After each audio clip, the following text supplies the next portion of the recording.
మహావతార్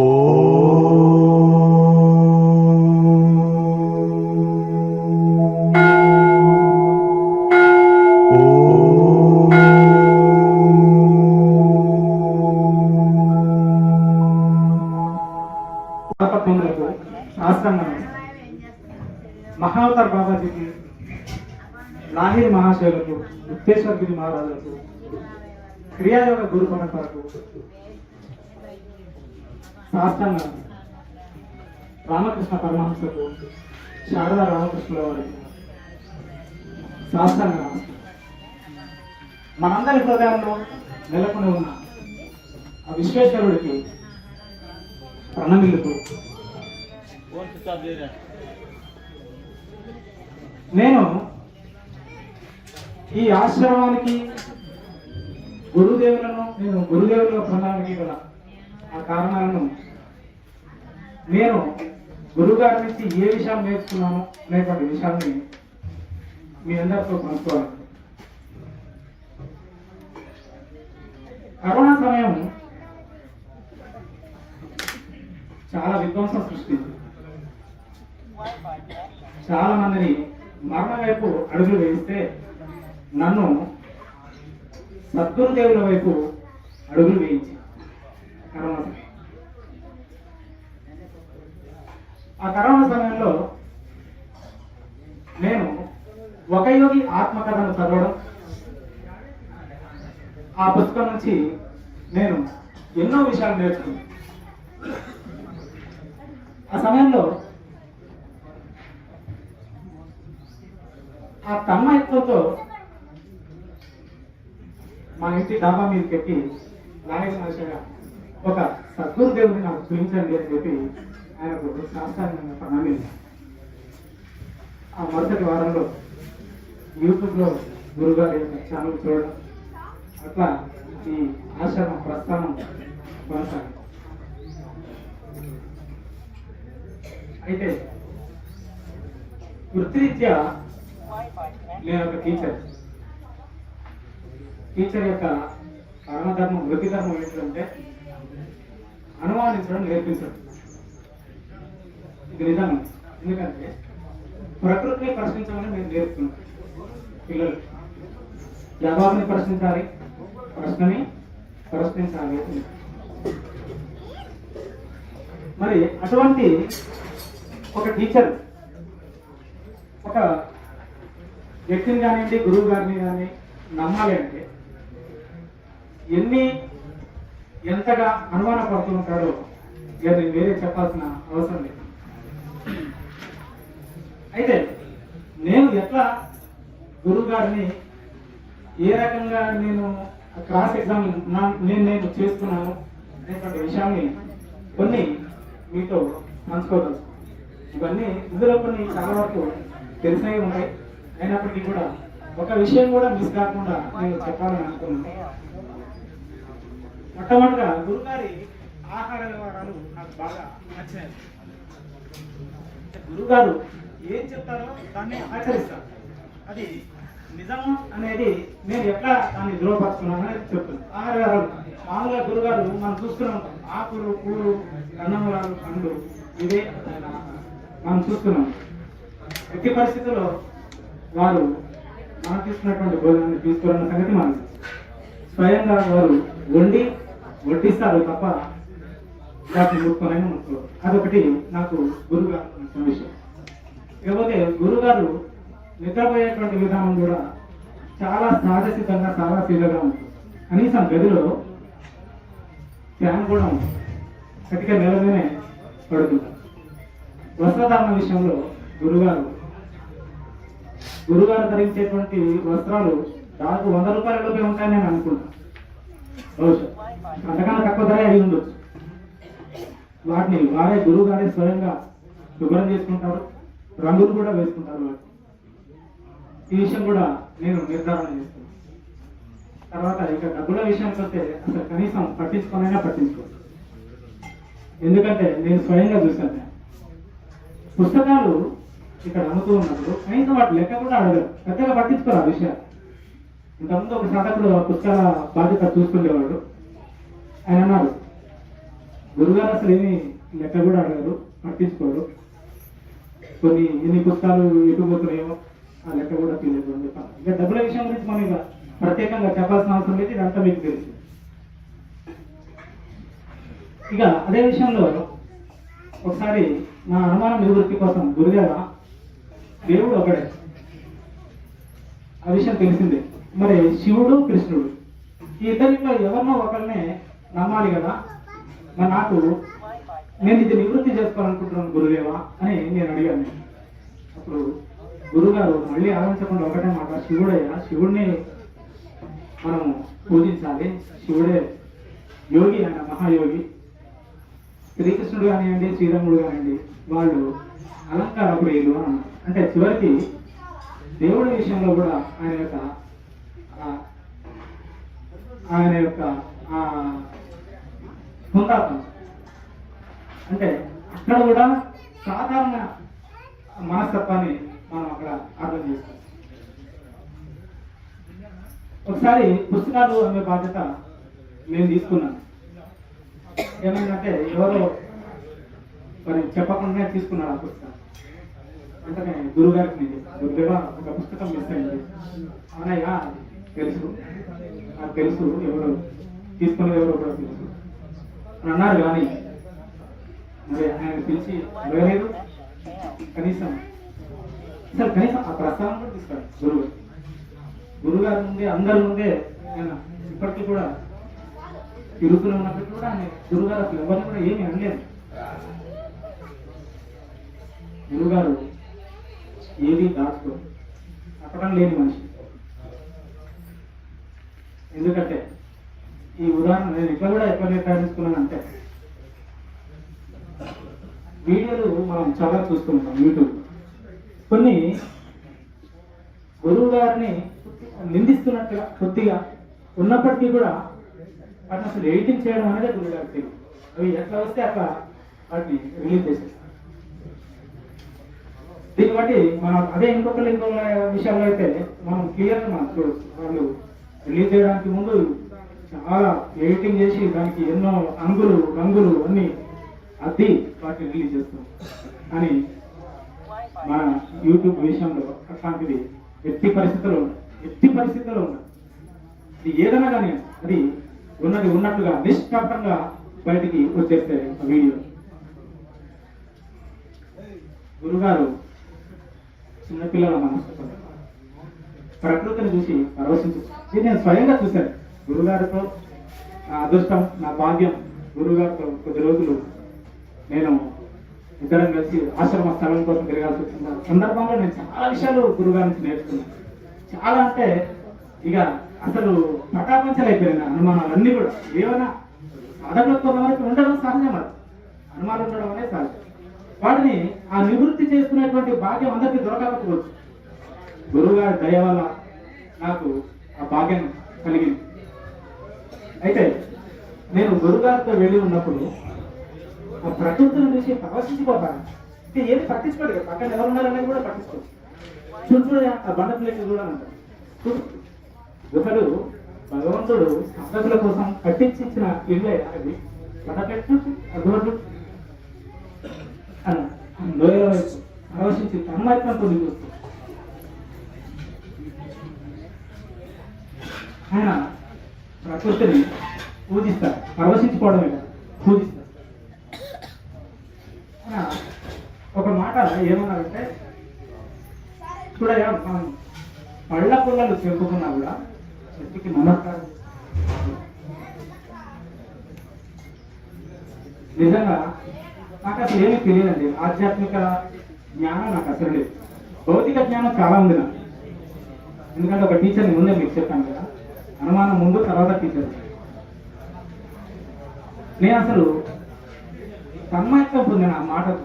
అంటే చెట్టుకి కూడా మన వేదాలు అవే చెప్తున్నాయి, మన పవిత్ర గ్రంథాలు అవే చెప్తుంది. చెట్టుని పుట్టుని పూజించండి. గురుగారు ఎంత అద్భుతమైన వాక్యం చెప్పారు. అక్కడ చెట్టు అంటే పళ్ళ పుల్లని చెప్పుకునేటప్పుడు చెట్టుకి నమస్కారం చేసుకొని పళ్ళ పుల్లని చెప్తాను. ఆ మాట ఇప్పటికీ నేను అది ఆచరిస్తున్నా, ఎప్పటికైనా ఆచరిస్తూనే ఉంటాను. ఈ రోజు పొద్దున అంటే నిన్న సాయంత్రం ఆ పళ్ళ పుల్లని తీసుకునేటప్పుడు కూడా మా పిల్లలకి చెప్పాను నేను, చెట్టుకు నమస్కరించుకొని ఆ పళ్ళకు పెంచుకోవాలి. నేను ఎక్కడ చేస్తున్నాను మా పిల్లలకి నిన్న సాయంత్రం చెప్పాను. నేను వాళ్ళు తెచ్చినప్పుడు ఆయన దండం పెట్టుకొని మా బాబు చిన్న బాబు కూడా దండం పెట్టుకుని ఆ పళ్ళకు కూడా తర్వాత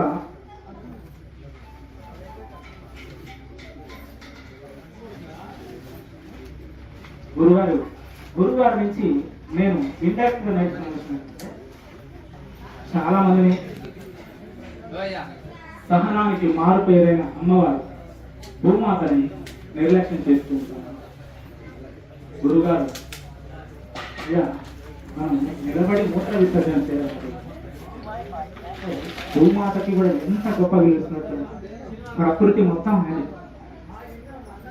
ప్రతి ప్రాణిని గురుగారు ఎంతో దైవ సృష్టిగా ఆయన సమ్మతం చెందుతూ చూస్తూ భూమితో నేను కూడా ఆ విషయాన్ని కూడా గురుగారి నుంచి నేను నేర్చుకున్నాను.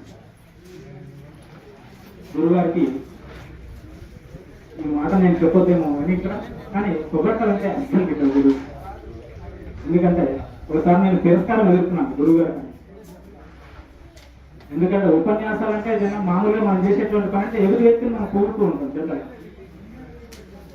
అయితే గురువుగారికి అవి ఏమాత్రం కూడా కొత్తగా ఒక ఆయన ఏం చేసినట్టే క్లాసులో ఉన్నప్పుడు ఒక యువకుడు ఇట్లానే మాట్లాడుతూ ఏదో తనకు తెలిసినట్టుగా పొగడం మొదలు పెట్టినాడు. వెంటనే గురుగారు కట్ చేసేసి బస్సు వస్తుందయ్యా మీకు టైం అవుతుందన్నా కూడా వెళ్ళని చెప్పి అంటే అంత నిక్కచ్చిగా ఏది తాను చెబుతున్నాడో అది ఆచరించి చూడవడం. ఒకసారి నేనేమైందంటే ఒక నన్ను మించిన గొప్ప శిష్యుడు లేడు అనేటువంటి మనసులో అది ఉండి ఉన్నదేమో ఏ మూలనో నేను గురువు గారికి నేను తెచ్చినటువంటి పళ్ళు అవి అన్ని కూడా ఒక మంచి ప్లేట్లో పెట్టి నలుగురం కలిసి పట్టుకొని గురువు గారికి ఇస్తాను. వెంటనే అన్నారు గురువు నాకు ఒక హెచ్చరిక, అంటే నేను హద్దులు దాటుతున్నాను. పొగడం అనేటువంటిది గురుగారికి నచ్చదని తెలిసి కూడా నేను అట్లా చేయడం అనేది కరెక్ట్ కాదు అని నేను ఇంకా అప్పటి నుంచి ఇటువంటి పని చేయలేదు. కాబట్టి ఇతరులు ఇచ్చిన ధనం వృధా కారాదు అని చెప్పి గురుగారు ఒక్క నిమిషం ఒక్క రూపాయి కూడా వృధా చేయాలి ఇతరులు ఇచ్చిన ధనాన్ని. దీనికి ఒక ఉదాహరణ ఏంటంటే ఇతరుల ద్వారా నేను తెలుసుకున్నాను. గురుగారు ఆలయాల దగ్గర మెట్ల మీద ఉండి భక్తులు ఇచ్చినటువంటి కొబ్బరి చిప్పలను తీసుకుని తిని కాలం వెళ్ళదీసిన రోజు ఇది నేను తెలుసుకున్నా. ఎందుకు అట్లా చేశారు గురుగారు, ఎందుకు అట్లా అని అంటే వాళ్ళు చెప్పిన సమాధానం ఏంటంటే, అయ్యా భక్తులు ఇచ్చినటువంటి విరాళంగా ఇచ్చినటువంటి ఒక్క రూపాయిని కూడా మనం వృధా చేయకూడదు. నా సొంతానికి నేను ఉపయోగించకూడదు. కనీసం తినడానికి కూడా గురుగారు ఆ డబ్బుల్ని ఉపయోగించుకోవడానికి సిద్ధంగా. కాబట్టి అంత పరమ పవిత్రంగా చూస్తారు ఇతరులు ఏమైనా ఆశ్రమం కోసం డబ్బులు ఇస్తారు. దాంట్లో మనకు సందేహం. గురుగారు చాలా సాదా తీయగా ఉంటారు అనేటువంటి విషయాన్ని మనందరికీ తెలుసు. ఎంత గొప్పగా ఉన్నప్పటికీ కూడా ఈ రోజుల్లో మనం చూస్తున్నాం చాలా మంది గురువులు సింహాసనం లాంటి చైర్లలో కూర్చుని సింహాసనం లాంటి చైర్లు కుర్చీలు బంగారంతో వెండితో చేసినటువంటి కుర్చీల్లో ఆయన ఎప్పుడు కూడా ఆశించలేదు. అటువంటి వాటిల్లో ఆయన కూర్చోడానికి ఇష్టపడతారు.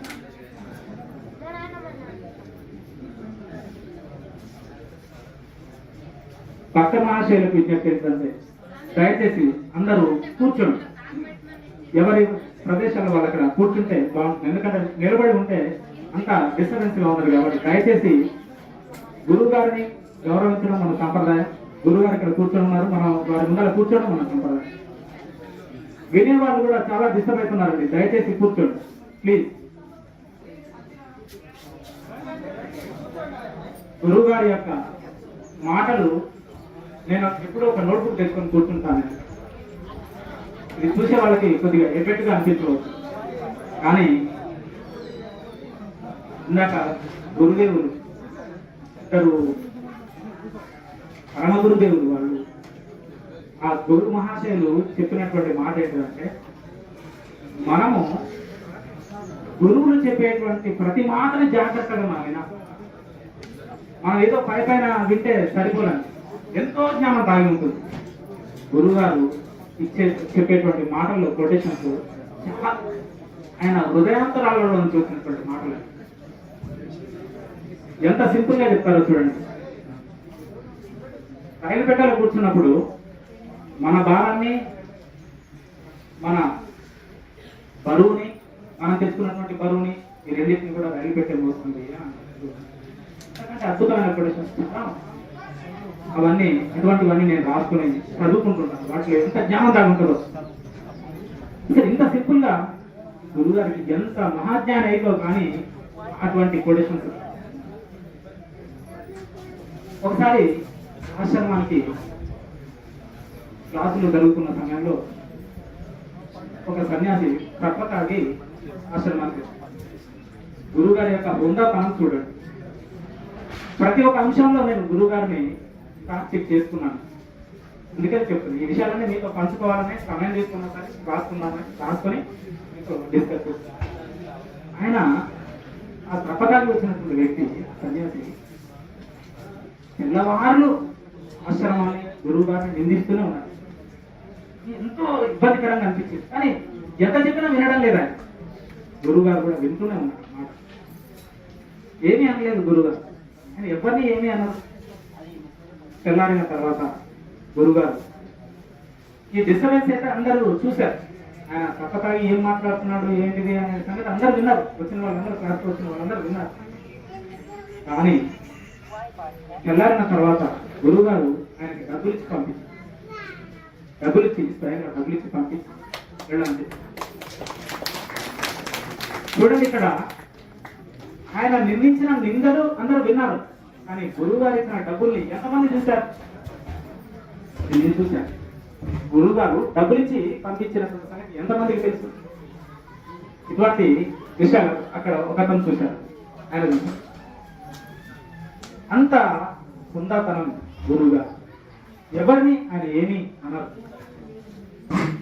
ఆయన ప్రతి మనిషిని ఎంతగానో గౌరవిస్తారు.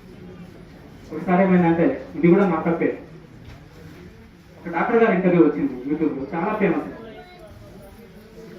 అప్పుడు శరపరంపరగా ఫోన్ కాల్స్ వస్తూ ఉన్నాయి. గురువు గారు వెంట నేనున్నాను. అప్పుడు ఎంత ఫోన్ కాల్స్ అంటే పక్కనున్న నాకే విసుగు పుట్టింది. ఏంటి ఫోన్ కాల్స్? ఎందుకంటే ఫోన్ చేసిన వాళ్ళు ఒక ప్రశ్నతో ఆగడం లేదు. అదే ప్రశ్న మళ్ళీ అడుగుతున్నారు, ఎక్కడ ఆశ్రమం, ఎక్కడ, ఇదే ప్రశ్న, ఎట్లా కావాలి, మళ్ళీ ఫోన్ చేయడం, మళ్ళీ అదే ప్రశ్న. గురుగారు అన్నిటికీ ఆన్సర్ చేస్తున్నారు. ప్రతి ఒక్కరు ఎక్కడ కూడా గురుగారిలో విసుగు లేదు. పక్కన ఉన్న నాలో విసుగుంది తప్ప గురుగారి ముఖంలో కాస్తంత ఆందోళన కానీ, కాస్తంత బాధ కానీ నాకు అనిపిస్తుంది. తర్వాత ఒక ప్రాంతానికి వెళ్ళిన తర్వాత అక్కడ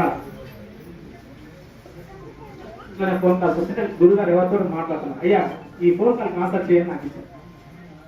అట్లా ఒక ఫోన్ కాల్కి లేదండి ఇట్లా దాంట్లో ఉంటుందంటే చివరికి నంబర్ ఉంటుంది, చూడండి కనుక్కొని ఫోన్ చేయండి చెప్పాను.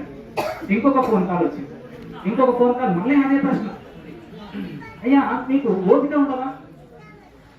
ఆ వీడియో మొత్తం చూడండి చివరిదాకా చూస్తే మీకు పొద్దునే రాసిన సమాధానం.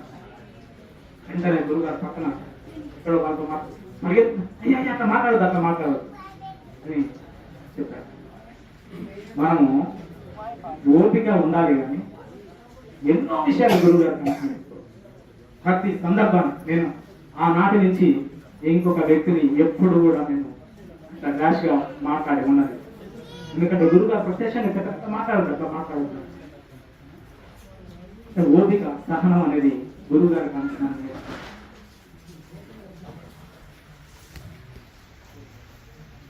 ఇక గురువు గారు సమస్తాన్ని జయించినటువంటి, ఇంద్రియాలని పూర్తిగా జయించినటువంటి వ్యక్తి. అంటే నేను మాట్లాడే అర్హత నాకు లేదు. గురువు గారి పాదధూళిని నేను, మీ అందరి పాదధూళిని నేను, ఏదో మీకున్న అపార జ్ఞానం ముందు అందులో రవ్వంత మాత్రమే నాకున్నది. నాకేదో అవకాశం వస్తుంది మాట చెప్పడానికి, పంచుకోవడానికి తప్ప నాకు అంత జ్ఞానం ఏమీ లేదు. అయితే గురువు గారు నాలుకను జయించిన వారు చాలా మందికి చెప్పుకుంటారు గురువు. కానీ నిజంగా గురుగారు నాలుకను జయించిన వారైనా, ఇంద్రియాలను జయించిన వారు గురుగారు చెప్తుంటారు. మనం ఇంట్లో నిజంగా జయించిన వారైనా నేను గమనించాను. ఎందుకంటే ఒకసారి ఉమామహేశ్వరం వెళ్ళాను, అక్కడ ప్రసాదం ఇచ్చారు. ప్రసాదాన్ని తీసుకోలేదు గురువు, తినలేదు. గురుదేవ తీసుకోండి ప్రసాదం, లేదు తీసుకో. అదే ఇంకొకళ్ళని ఇంకోవడం అయితే వెంటనే మనం ఇంకొకరి తీసుకుని గురుగారు తీసుకోండి. ముట్టనైనా నాలుగుని జయించిన వారు గురువు, సమస్త ఇంద్రియాలను జయించిన వారు. కాబట్టి సాధన ద్వారా తమ లింగాన్ని తొలగించుకున్నటువంటి మహనీయులు. తర్వాత మనం అందరం ఒక ప్రశ్న వేసుకుంటూ, ఆశ్రమం ఇన్ని ఇబ్బందులు ఎదుర్కొంటుంది, గురుగారికి తెలియదు, రాబోయే సమస్యలు చూసుకోలేదా, తెలుసుకోవచ్చు కదా. గురుగారికి సిద్ధులు ఉన్నాయి కాబట్టి అందరిలో మనకి ఈ డౌట్ ఉంది. సిద్ధులు చాక్లెట్ ఒకటి, ఒక చాక్లెట్ అయిపోగానే ఆ కోరిక మనకు తీరదు, ఇంకొక చాక్లెట్ కావాలనుకుంటుంది. అదే అయిపోగానే ఇంకొకటి కావాలనుకుంటుంది. అంటే ఒక గురుగారికి ఒక సిద్ధిని మనం చూసిన తర్వాత మళ్ళీ ఇంకొకటి కావాలనుకుంటాం. అంతతో మనం తృప్తి ఆగదు, చెందాం, తృప్తి చెందాం. కాబట్టి గురుగారులు ఎప్పుడు కూడా సిద్ధులను చూసి గురువుగా ఎంచుకోకూడదు అనేటువంటి మాట మనం రామకృష్ణ పరమహంస. కాబట్టి అది గురుగారి దగ్గర సిద్ధులు ఉన్నాయా లేవా అనేది మనం ప్రత్యేకంగా చర్చించుకోవాల్సిన అవసరం లేదు, అవి లీలగా జరిగిపోతుంది. మీకు ఒక ఉదాహరణ కూడా నేను చెప్తాను. ఒకసారి ఏమైనా ఇక్కడనే వెళుతూ ఉన్నాం, అక్కడ బోరింగ్ ఉంది. ఆ బోరింగ్ లో నీళ్లు తీసుకోవడానికి ఒక బాటిల్, చిన్న బాటిల్ తీసుకుని వచ్చారు గురుగారు. వెంటనే ఇక్కడ బోరింగ్ కొట్టాడు. ఆ నీళ్లు ఎర్రగా ఉన్నాయి, నీళ్ళు వెంట్రుకలు వస్తున్నాయి దాంట్లో నుంచి. తర్వాత ఎలుకల పెంటికలు కూడా వచ్చాయి, అంటే ఎలుకల మలం దాంట్లో. గురుదేవ నీళ్లు బాగాలేవు అని అన్నా కానీ ఏం కాదా, ఏముంది నడుస్తుంది. యోగి దేన్నైనా జీర్ణించుకోవాలి, దేన్నైనా తాగి జీర్ణం చేసుకోవాలన్నా అని అన్నారు గురువుగారు. వెంటనే గడగడ తాగేశారు నీళ్ళు. అదే మనం అయితే ఒక 15 రోజులు, వారం 15 రోజులు మనం అడ్డం. గురువుగారు అవే నీళ్ళు తాగారు, నాతో పాటు మొత్తం ఆ రోజు లీలగా జరిగిపోతుంది. తర్వాత పక్క ఊరిలో ఒక ఆయన కలిశాడు. ఇప్పుడు ఆయన ఏమన్నారంటే, గురుగారు నేను ఒకసారి గుడికి వెళ్ళాను, గుడికి వెళ్తే అక్కడ ధ్యానం చేసుకుంటూ ఉన్నా. గురుగారు ధ్యానం చేసుకున్నా, ఏముంది సౌండ్ చాలా వస్తుంది అక్కడ, గుడిలో సౌండ్ వస్తుందంట. ఆటలు పెద్ద సౌండ్ తోటి పెట్టారు. ఒకవైపు గుడి గంటలు కూర్చొని ఉన్నాయి. గురుగారు ధ్యానంలో కూర్చున్నారు. ఒక గంట సేపు కూర్చుంటారేమో అని అనుకున్నాడు. ఉదయం పోయారు గుడికి.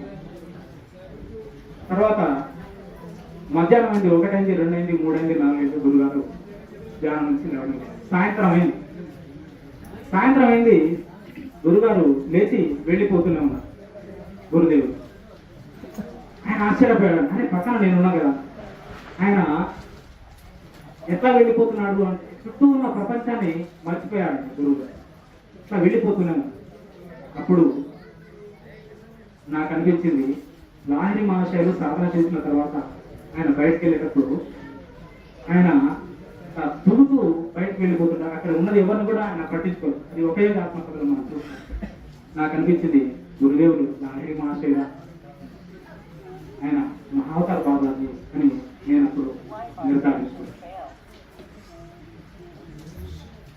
ఒకసారి ఇక్కడ వెళ్ళినప్పుడు ఆయనకు అందరూ కూడా బ్రహ్మరథం పడుతున్నారు.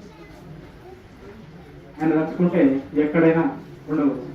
కానీ గురుగారు వీళ్ళందరి దగ్గర మనం ఎందుకు అందరూ పెద్దలు అందరూ మనల్ని రమ్మంటారు, బ్రహ్మరథం పడతారు. కానీ చెట్లు ఉండగా వేరే ఎందుకు ఇంకా అని చెప్పి రాత్రి చెట్ల కిందే గురుగారు శయనించారు. మేము చెట్టు కింద పడుతుంది, నేను చెట్టు కింద పడుకుంటున్నాను, గమనిస్తున్నాను. గురుగారు ధ్యానం చేస్తున్నారు, పడుతున్నారు, మళ్ళీ తెల్లవారుజామున మళ్ళీ ధ్యానం చేస్తున్నారు.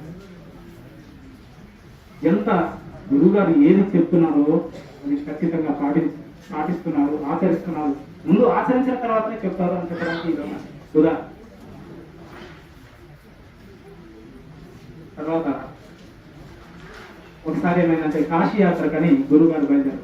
ఇది కూడా ఒక సాధకుడు చెప్పిన మాట, నేను ఎంక్వైరీ చేసుకుంటా.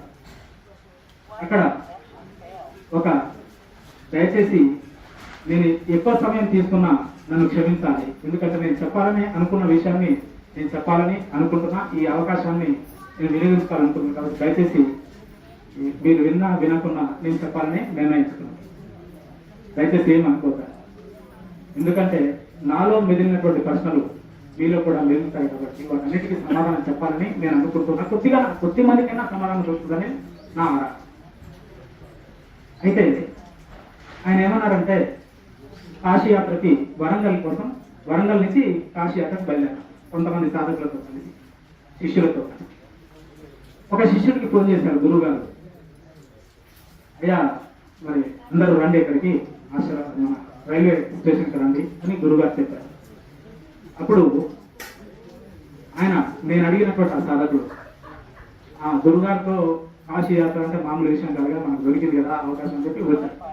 గురుగారి కోసం మొత్తం వెతుకుతున్నాడు, రైల్వే స్టేషన్ మొత్తం వెతుకుతున్నాడు, ఎక్కడ గురుగారు కనిపించట్లేదు. ఒక ఆయన కాషాయ వస్త్రాలు ధరించి ఉన్నాడు, ప్లాట్ఫారం మీద పడుకొని ఉన్నాడు. ఎవరో ఆయన ఈయన ఎవరో లే అని అనుకున్నాడు. ప్లాట్ఫారం మీద కొట్టిన అక్కడ పడుకున్నాడు. అప్పుడు ఆయన గురుగారు ఎక్కడ చెప్పి ఇంకా మొత్తం అంతా వెతుకున్నాడు, ఎక్కడ లేదు. ఈయనేమో ఈ పడుకున్న ఆయనేమో అని చెప్పి పోయి చూస్తే గురువు ప్లాట్ఫారం మీద పడుకున్నట్టు. ఆయన సన్నైపోయినాడు, గురువుగారు ఏంటి ఇక్కడ పడుకోవడం ఏంటి? ఆశ్చర్యం, నాకు కూడా చాలా ఆశ్చర్యం అనిపించింది. అంటే ఎంత గురుగారు మరొకసారి రుజువైంది, తాను ఏది ఆచరిస్తున్నారో అది చెప్తారు తప్ప వేరేది చెప్పారు అని చెప్పడానికి అంత సారాస్థిగా జీవనాన్ని గురుగారు గడుపుతారు. ఆయన నిజంగా సద్గురుదేవులేదా అని నేను ఒకసారి దుర్గాచారి గారు నేను ఇద్దరం మా పిల్లలు అందరం కలిసి బుద్ధికొండ పిల్లలకి చూద్దామని వెళ్ళాం. ఇప్పుడే గురుగారు బుద్ధికొండ పిల్లల గురించి యూట్యూబ్లో వచ్చింది, సరే చూద్దాం ఎట్లా ఉంటుంది అని చెప్పి ముచ్చుకుందల వారు తపస్సు చేసినటువంటి గుహ చూసాము, వచ్చాము. అక్కడ ఒక సన్యాసి ఉన్నారు, ఒక కాషాయ వేషధారి ఒక ఆయన ఉన్నారు. ఆయన పేరు నరసింహస్వామి అనుకుంటున్నారు. ఆయన చెప్పిన మాటలు నా చెవులో ఇప్పటికీ మారుమోగుతూ ఉంటాయి. ఆయన ఏం చెప్పిందంటే, అయ్యా మీ గురువుగారు చాలా గొప్పవారు, ఆయన ఎవరో మాకు తెలియదు, మేమెవరో ఆయనకు తెలియదు, మేము అడగను లేదు. ఆయన చెప్పిన, అయ్యా ఎట్లా మీరు ఎవరు అంటే మా గురువుగారు జ్ఞానాందగిరి మాట్లాడతారు అని చెప్పాను. జ్ఞానాందగిరి మహారాజు కదా చాలా గొప్పవారండి అని ఆయనే చెప్తున్నాడు. ఇక్కడికి వచ్చి ఒకసారి నేను పడుకున్నా, ఉదయం 9-10 అయింది. గురుగారు వచ్చాడు, వచ్చి నన్ను చూసి, నువ్వు సన్యాసి బట్టలు వేసుకున్నాను, సన్యాసి ధర్మాలు ఏంటివో నీకు తెలియదా, ఎన్ని గంటలకు లేవాలి, ఎన్ని రోజుల నుంచి నువ్వు ఇక్కడ ఉంటున్నావు అని అడిగారట. ప్రశ్న అంటే దాదాపు సంవత్సరం నుంచి ఉంటున్నాను అన్నాడు. నువ్వు సన్యాసి అయి ఉంది, సంవత్సరం నుంచి ఇక్కడ ఎట్లా ఉంటావు నువ్వు, సన్యాస ధర్మం ఏంటో నీకు తెలియదా, ఎక్కడైనా ఒక వారం రోజులకు 3 రోజులకు వారం రోజులు బహుశా అని ఏమన్నా సరిగ్గా గుర్తులేదు, 3 రోజులకు వారం రోజులకు మించి ఉండరాదు కదా, నువ్వు ఎట్లా ఉంటున్నావు, 1 రోజు 2 రోజులు 10 దాకా పడుకుంటారా ఎవరైనా సన్యాసి అని మందలించానంట గురువు గారు. తర్వాత మందలించి సరే దానికి కారణం నాకు నేను గురువు గారికి చెప్పాను తర్వాత. కానీ నన్ను మందలించిన తర్వాత రోజు సాయంత్రం 3 రోజుల దాకా ఉన్నారు గురువు గారు. ప్రతిరోజు సాయంత్రం ఊరిలోకి వెళ్ళి భిక్ష ఎత్తుకొని భోజనం చేసి మళ్ళీ వచ్చి ఇక్కడ ఉండి వాడికి మళ్ళీ అంటే నిజంగా నాకు చెలించిపోయాను. గురుగారు ఎంత కఠినంగా ఆ సాధన ఉన్నదో చూడండి. అక్కడ సన్యాస ధర్మం ఏదైతే ఉందో, ఏదైతే చెప్పబడిందో ఆ సన్యాస ధర్మాన్ని గురుగారు ఆచరించారు. చూశారు తప్ప రోజు సాయంత్రం భిక్షాటన చేసి ఆ ఊరిలో 3 రోజులు ఉండి తర్వాత కాశీకి వెళ్ళిపోయారు. నేను చలించిపోయాను. గురుగారు నాకు ఇటువంటి గురువుగారు దొరకడం నా అదృష్టంగా నేను భావించాను.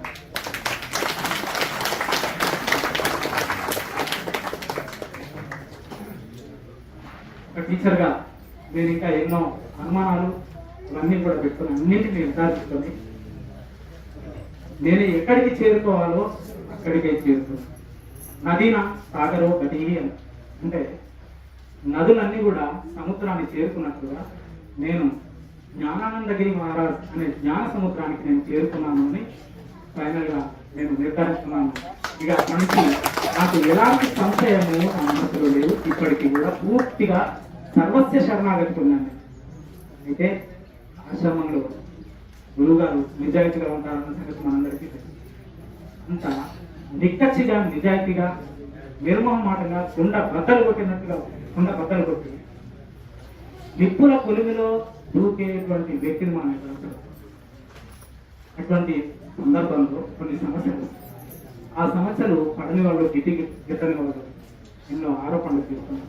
ఆ సమస్యల నుంచి మనని బయటపడేయడానికి గురువు గారిని మన శక్తి ఏంటిదంటే ఆశ్రమంలో మనం సహాయం చేస్తాం. ఏ రకమైన సహాయం చేస్తాము? వచ్చిన వాళ్ళకి భోజనాలు కొట్టిస్తాం, పాత్రలు సిద్ధం చేయగలుగుతాం, ఇటువంటి డెకరేషన్లు అది మనం చేయగలుగుతాం. కొన్ని సమస్యలు ఆ సమస్యలకి దయచేసి ఎవరు కూడా తప్పుగా అర్థం చేసుకోవద్దండి. కొత్త పాత సాధకులు ఎవరైనా అయితే మనం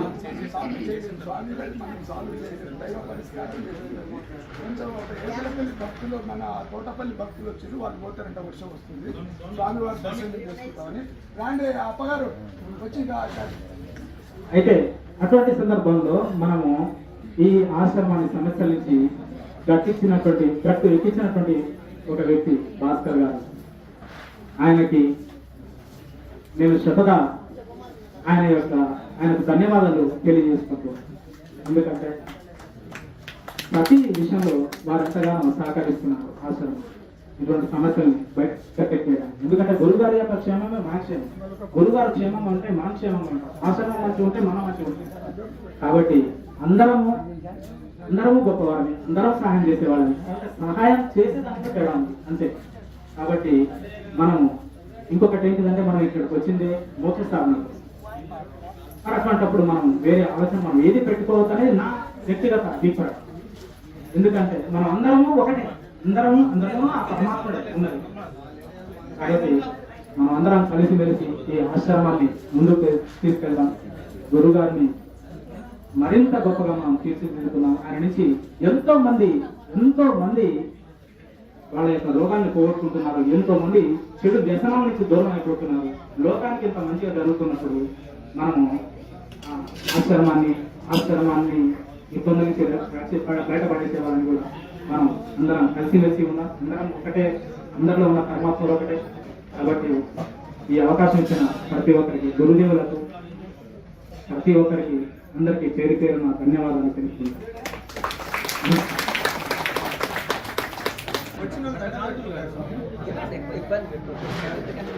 గురు పౌర్ణమి శుభాకాంక్షలు.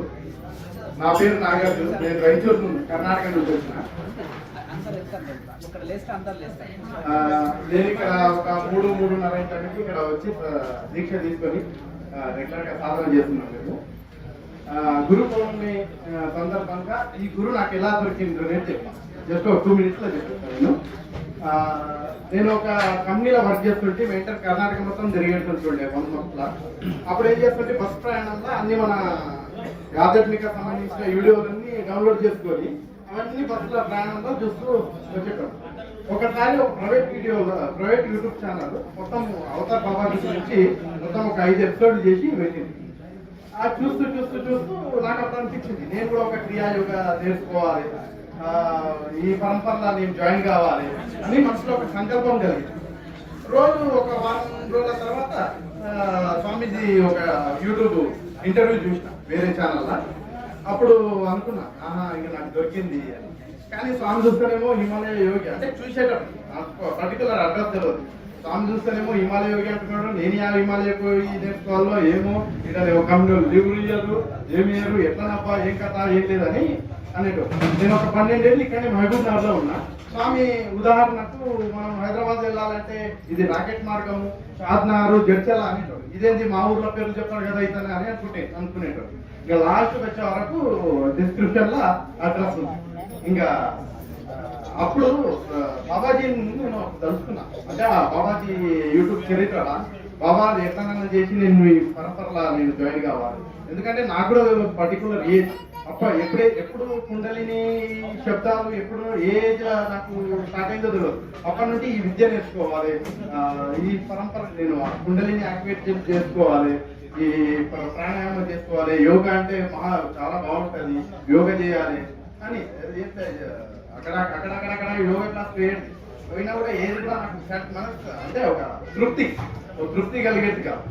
ఎప్పుడైతే మన కేఎంసి క్రియా యోగా ఛానల్ ఇక్కడ వచ్చేసామో ఇంకా ఏదో మనకి డైమండ్ లాస్ట్ వీక్ బంగారు అంతా లాస్ట్ లో ఏముంటుందో డైమండ్ ఉంటాయి కదా, డైమండ్ అట్లా ఈ విధంగా స్వామి దొరికిండ్రు. ఇక స్వామి గురించి ఆల్రెడీ సార్ మొత్తం చెప్పేసిండ్రు, ఏం చెప్పడానికి ఇక సార్ చాలా చెప్పేసిండ్రు. ఇలాంటి గురువులను నేను ఏడ చూడలేదు. ఎందుకంటే కర్ణాటకలో మఠాధీశులు స్వాములు ఎక్కువ, వాళ్ళందరినీ చూసినా స్వామి వేరు, టోటల్లీ డిఫరెంట్. ఇక్కడ టోటల్లీ ఆకాశం భూమి ఎంత డిఫరెన్స్ ఉంటుందో అందరు స్వాములు మన స్వామి వేరే. ఇట్లాంటి స్వామి దొరకడం చాలా చాలా చాలా అదృష్టం. ఇక్కడ ఎంతమంది ఉన్నారో వీళ్ళందరూ చాలా అదృష్టం చేసి సమాజంలో ఉంది. బాబాజీ అనుగ్రహం ఉంటేనే ఇలాంటి స్వామి వస్తారు. అందరికి బాబాజీ అనుగ్రహం వల్లనే మనం ఇక్కడ వచ్చినాం. ఇది నాకు బాబాజీ అనుగ్రహం అంటే నేను స్వామిని పొందిన. జయ గురుదేవ్, జయ గురుదేవ్, జయ బోలో జ్ఞానానందగిరి మహారాజ్ కి, జయ బోలో జ్ఞానానందగిరి మహారాజ్ కి, జయ గురుదేవ్, జయ గురుదేవ్, జయ గురుదేవ్.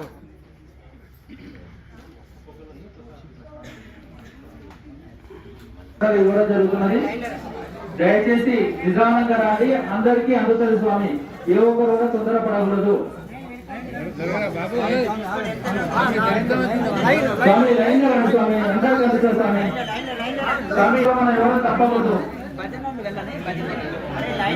ముందుగా భజన కార్యక్రమం చేసిన వారికి ఇస్తున్నారు, అందరికీ అందుతుంది స్వామి, తొందరపడకూడదు.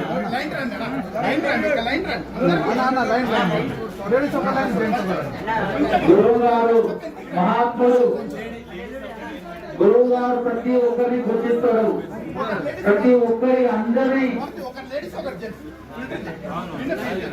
ఎవరు ఏమిటని ప్రతి ఒక్కరిని గుర్తిస్తాడు. నువ్వు తొందరపడకూడదు.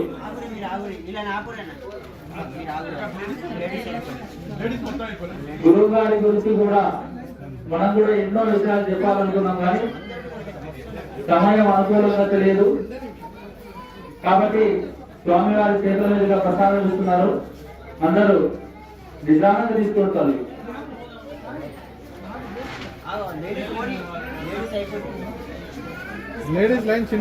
అందరికీ ఉంది స్వామి, తొందరపడవద్దు, అందరికీ ఉన్నారు.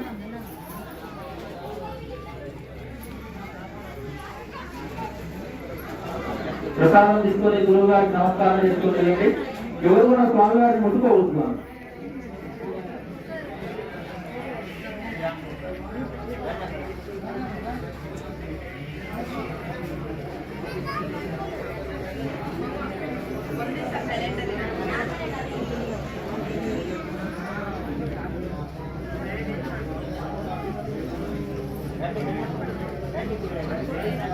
లేడీస్ ని కంప్లీట్ చేయాలి.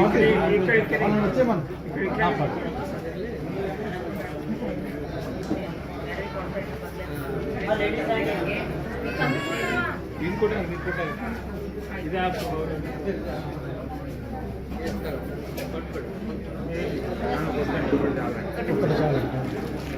వేరే వాళ్ళకి ఒకటి చాలంటే అక్కడ పెట్టి జ్ఞానానందపురు మహారాజ్ కి, జ్ఞానానందపురు మహారాజ్ కి, జ్ఞానానంద మహారాజ్ కి. మరాఠీ యుండమోరా, యుండమోరా, మరాఠీ యుండమోని, మరాఠీ యుండమోని, పరమశక్తి రామమ్మ పరజించి పరజించి సారస్వలాయించి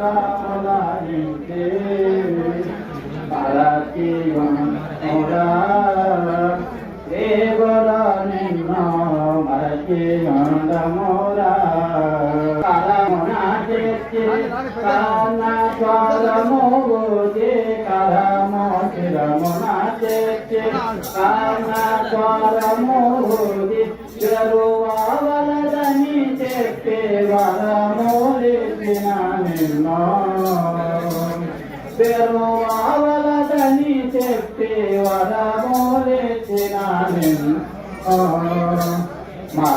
మరచియుండమురా దేవుని మరచియో మంత్రయోగము చింతాలన్యో మంత్రయోగము చింతాలన్యో అపి తారంగము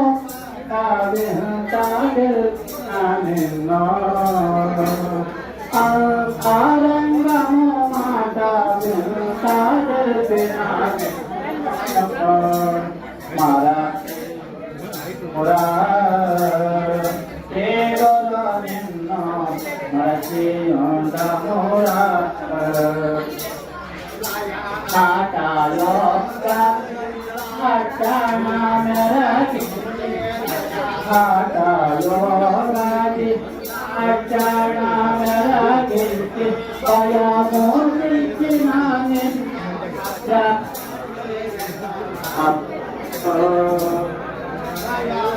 చేసిన నిన్ను భజన చేయకమాలో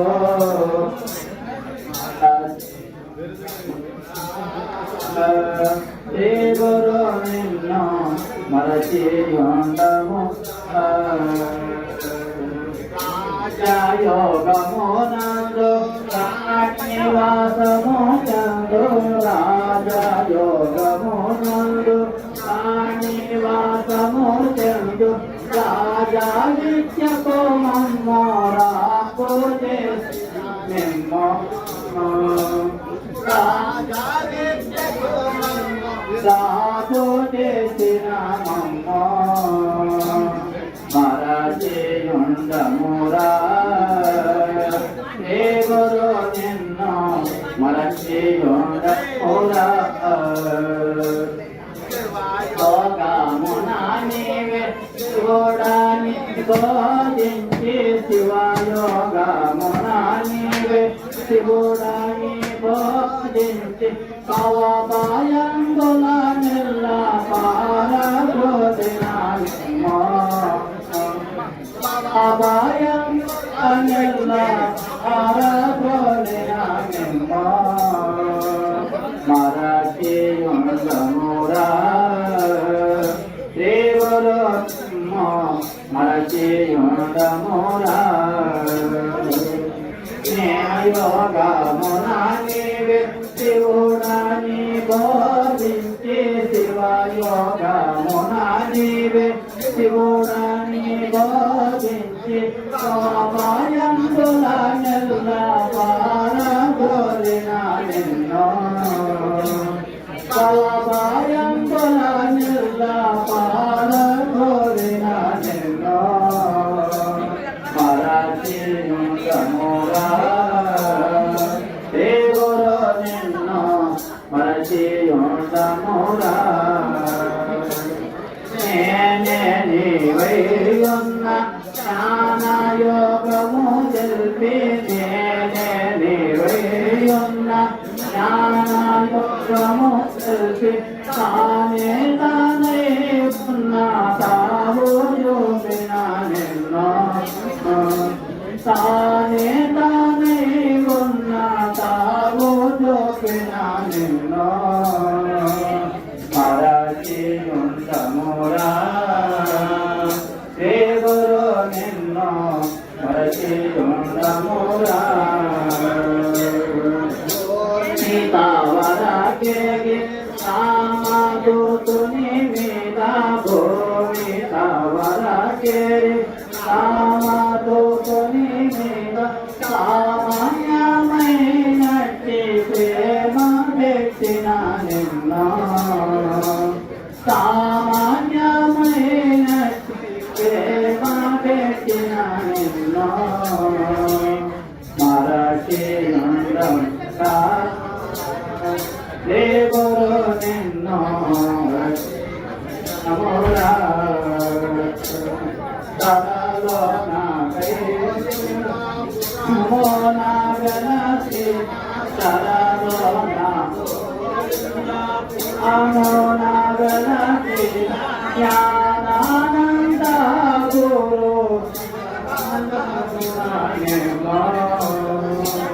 జ్ఞానానంద గురు ఆరములను మేము మరచి నుండమురా దేవుడు నిన్ను మరచి నుండమురా ఉండము నిన్ను పరము తెచ్చిన ఉండము నిన్ను మరచి ఉండమురా సద్గురు నారాయణ పాదములకు గోవిందో దేవలింగేశ్వర స్వామి పాదములకు గోవిందో సత్యనారాయణ స్వామి పాదములకు గోవిందో జ్ఞానానంద గురు మహారాజ్ పాదములకు గోవిందో సప్తగిరివాసుని పాదములకు గోవిందో పార్వతీ మహాదేవ శంభో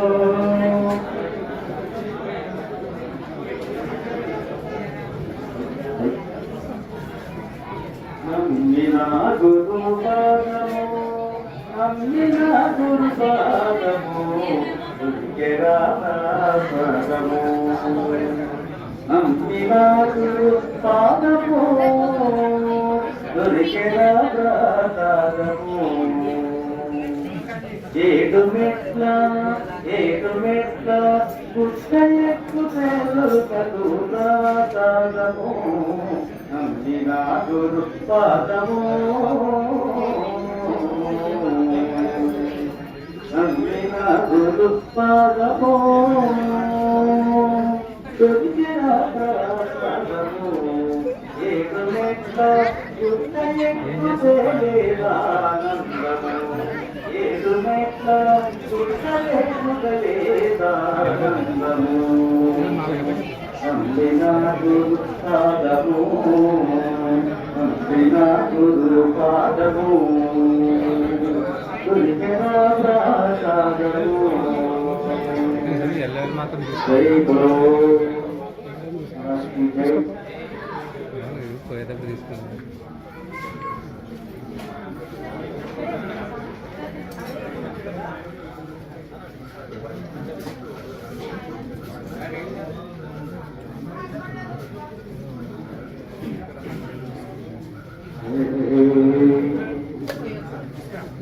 తీసుకోలేదు.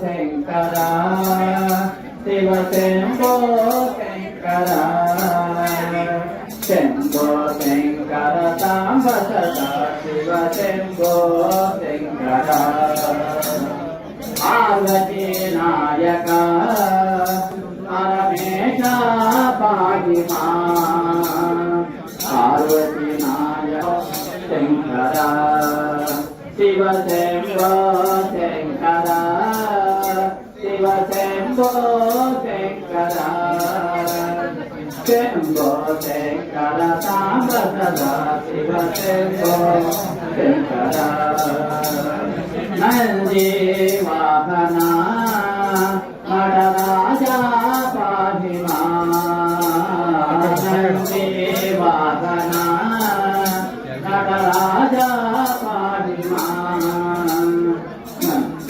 వాహన నటరాజ పాహి మా శంభో శంకర శివ శివ శంభో శంకర శంకర నాతన కొండల నటలోన పాహిమా శివ శంభో శంకర శంభో శంకర సాంబ సదా అమరనారాయణ స్వామి పాదముల గోవిందో హరి నమ పార్వతీ పతే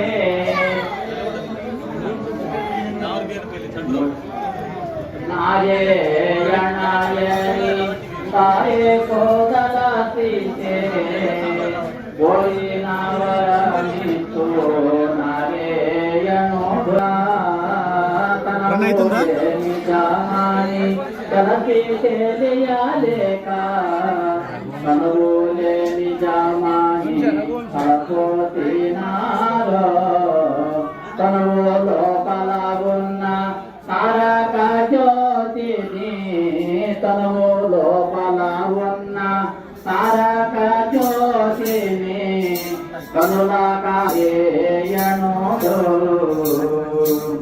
కాల ప్రాయమునందు బామలవల చిక్కి కాల ప్రాయమునందు బామలవల చిక్కి నెలని మది నుంచి మిట్టి పయగలేరు